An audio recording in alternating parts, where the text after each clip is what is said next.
wanted to do this video because I felt like after the last couple of days, a lot of things have transpired. Not with me.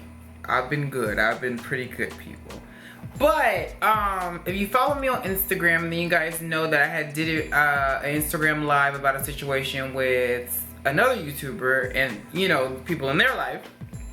So what ended up happening was what sparked this is because the consensus of everything that had happened in that situation came from the fact that I said I feel like everybody in this situation are hurt. So we all know the old saying, hurt people hurt people. So it's one of those things where I felt like we have a tendency to use the term I'm over it. But when you really think about what you're saying, is saying I'm over it means that this is the issue and then you're here. But when you get through something, you go through the problem. You get to the meat and potatoes of the issue. So that's what this video is going to be about, to get through something as opposed to get over something. And I'm going to use myself in a lot of situations because, again, I'm a human. I grow. I make mistakes. I've done things wrong. People have done me wrong most of the time. So, yeah. So you guys know that I had spoke about a situation with an ex that I'm no longer cool with. And I know for some people, they were like, you know, I understand, you know, that you guys are not going to be able to be cool, but why not give this person at least the decency to, you know, kind of explain themselves? And for me, there is no point for you to explain what had happened way back when. My thing is this: when you fall out with a person, never do the I'm gonna talk about you, I'm gonna tell all your business, because that don't work. Okay, if you had an issue with somebody, or you were best friends with somebody and you guys fell out and the internet knew that you guys were friends, but you guys are no longer friends, or you guys no longer speak like that, that's not the world's business to know as to why you guys are not friends, why y'all don't speak. That's between you and that person, or whatever group you guys are in that was affected by that friendship now being apart. It's not the public's business. So when people fall out today, it seems like everybody wants to go on a smear campaign, and then when somebody says some shit about you, you want to say something back. And the reason why you want to say something back is because you want to clear your name, because, you know, perception is a motherfucker. If somebody perceives what another person is saying about you to be true, you want to defend yourself, be like, that is not me at all. Like, that's not what type of person I am, or at least not that I thought I was, you know. There's been situations where I've fallen out with people and I wish them well and I wish them away, but there's not one time that you're gonna hear me talk negative about somebody that I used to be cool with. Because I feel like if you were ever cool with this person and you cared about them, you would not take your first chance to dog them to the world and then just run down the street with it and then be okay with that action. Because I feel like that action says that that's how you felt about them the entire friendship.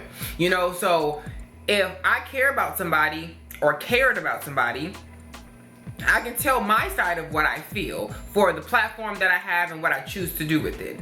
If anybody's ever affected by something that I say and do, then that wasn't my point, but maybe at that time that was the only way for me to express how I felt, you know. But what I'm not going to do is say, I'm over it, I don't care no more. And it's something that I do a lot. It's something that I have to work on. It's something that I have to understand. It's something that I need to get out of saying. And the saying is what the issue is. It's not how I process things. I used to be like that. Would just take a situation and put it on the back burner and then keep going. And then I want to see that person, I'd be like, give them that death stare, like, bitch, say one thing. Bitch, just say one thing. Oh, I would love to throw some hot grease on you. Like, that's how you feel. So to get out of ways, I've just pretty much processed it in my own time. And processing in my own time requires me to just simply take the situation for it was, face value, let it be what it is, and then go about my day from there. Because the problem with that, in the issue with letting things go into your psyche and then in the back of your mind, is that they can be zhuzhed up and make you feel that way when you see that person again, because there are unresolved issues there. So you have to stop saying I'm over it. Get through it. Get to the point of the meat of the issue of whatever problem is with you and said person.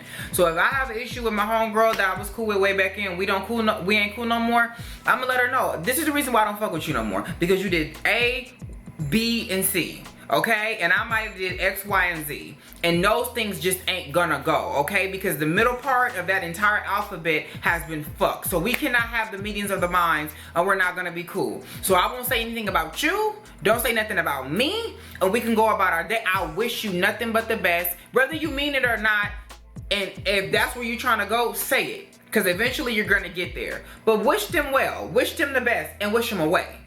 But what you have to stop doing is every time somebody does something that you don't too much agree with or you don't like, people will have this very subliminal way about themselves where they want to get on social media and they want to say certain things, or certain things pertain to them, whether it be a song, a quote, a meme, whatever. It all pertains to you as an individual. But the thing is, and I've done it, I am guilty of doing this. When something pertains to my situation, I'll be like, bitch, let me tell you something. If this shit ain't the truth. But the problem with that is a person that you may still be following you guys may still be cordial, and you may hurt somebody's feelings in the midst of it. And I get it. But like I said in the beginning of this video, hurt people hurt people. Just because you feel a way about a situation doesn't mean you keep dragging the person through the mud. Say your piece about it. Tell them how you feel about it, and then move the fuck on. Because if every time there's an issue and something comes up, you keep pulling yourself back into what's behind you. And the problem with doing things from the past or judging up things from the past is that you can't see what's in front of you. If I keep doing this, I can't see what's in front of me. So all these great things that are coming towards you, you're gonna miss them because of that reason. It is very hurtful when people do things to you, okay? And a human reaction is to not feel like somebody got the best of you. So you just say, I'm strong, I don't care. But you know what? For people who matter to you, whether it be family, friends, a significant other, a bitch on the street, a taxi driver, an Uber driver, a Lyft bitch, I don't know. Say, yo, you hurt my feelings. I don't think enough people do. It's okay to not be okay. It's okay to not be perfect. It's okay to be in a situation where you felt that you were blindsided, disrespected by whatever, because your feelings cannot be disputed. You cannot tell a person that their feelings are wrong, okay? Just like a doctor can't tell you that your back hurt or it don't hurt. So, you know, it's one of those things where nobody can argue with that, which is, I feel the way that I feel is because this is what I feel is real. And then you go from there. But if a person is really your friend and they really respect you and they really give a fuck about you, they're gonna listen to what you're saying. If they choose not to, then that means that your feelings don't matter as much as theirs, because people have this woe is me syndrome, which means when the world, in their world, when shit is wrong, they want the whole world to come together like a Michael Jackson fucking music video, and everybody get together and we gonna do this and we gonna heal the world and things are gonna be better. But when it's anybody else that isn't them, they want to say it's not that deep.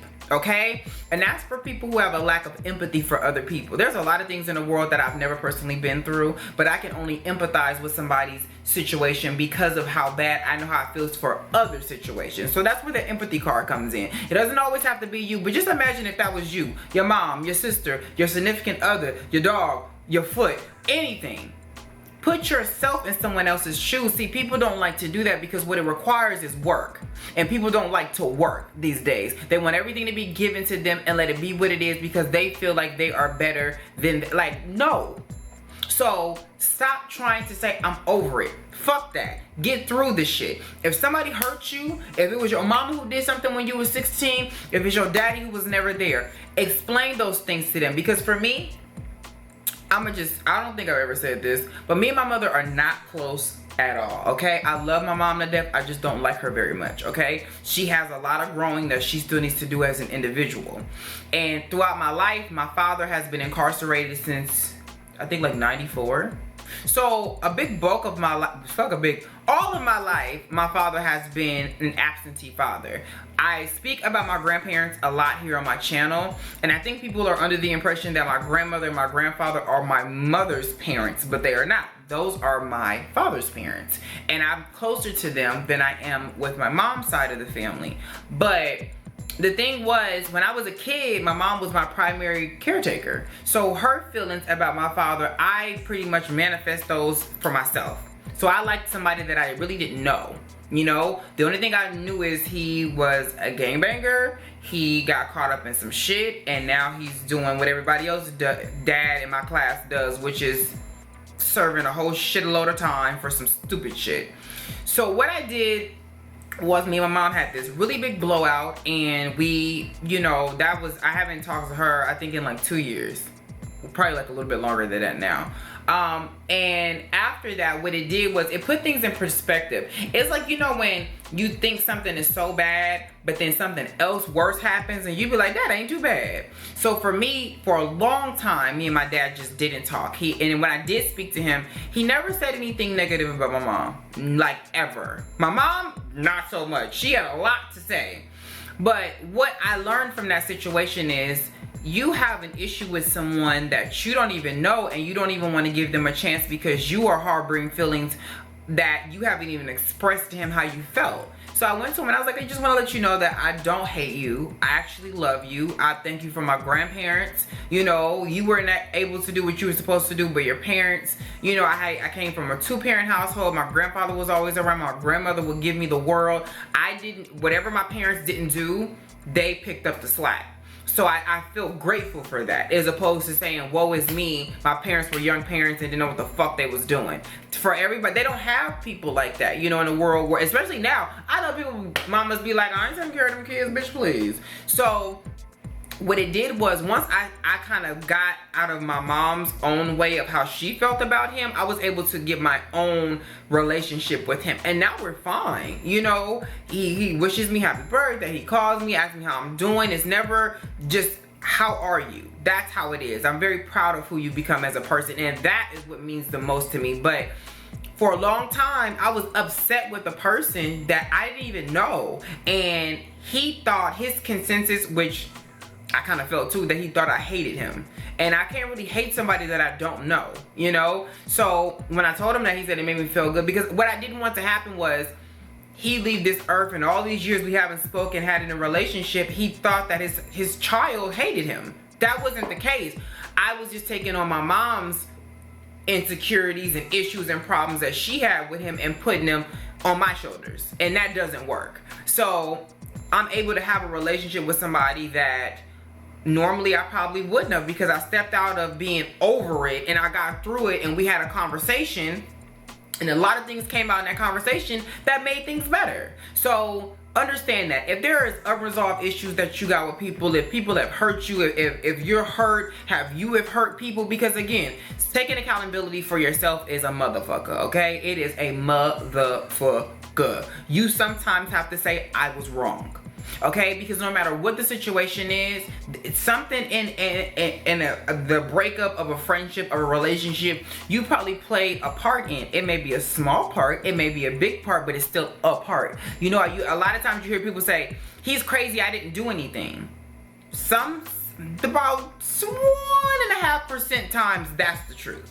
But 99.9% of the time, that's not the situation. You probably contributed when you didn't know where you did something wrong, or you didn't take somebody else's opinions, feelings into consideration, and they felt the way, and then they reacted the way that they do. Again, it's not an excuse, because every adult is responsible for everything that they do. You can't say, I'm gonna smack the shit out of this bitch because I was mad because she didn't listen to the fact that I said I wanted blueberry pancakes and not regular. That doesn't work. But if you accidentally do something, we all have a tendency to be in our feelings. We all have a tendency to ignore other people's feelings when yours are not being met. And that's okay to do, but understand that that action is going to have a reaction, and you don't want that reaction to put you in a situation where you guys are no longer even on talking terms because a conversation couldn't have been had. And it doesn't have to be a relationship, it can be anything. So remember that, okay? I just wanted to say this because I wanted to kind of get this off my chest. I gotta get ready to go to this party. But I hope you guys have a good day. And again, if you having issues or a fallout or just something didn't work with somebody or a situation and you hold it in harbor and stuff, let it go. But also be able to repair it. Because sometimes what you have to understand too, before I go, is that being able to get through something doesn't always involve the other party. It has to come for you. Don't try to get over it because you want to see you as you're okay. Be okay for you. So it's genuine, it's real. It's not that I'm faking the funk, because that's the same thing as saying I'm over it. You're not over it. So don't act like and don't false front. Really be over it and go through life and be the best you can be for the next person, the next situation, the next job, the next school, the next set of friends that you can be for you. And everything will fall into place, okay? So I will catch y'all in my next one, and I hope you guys enjoy this. Peace.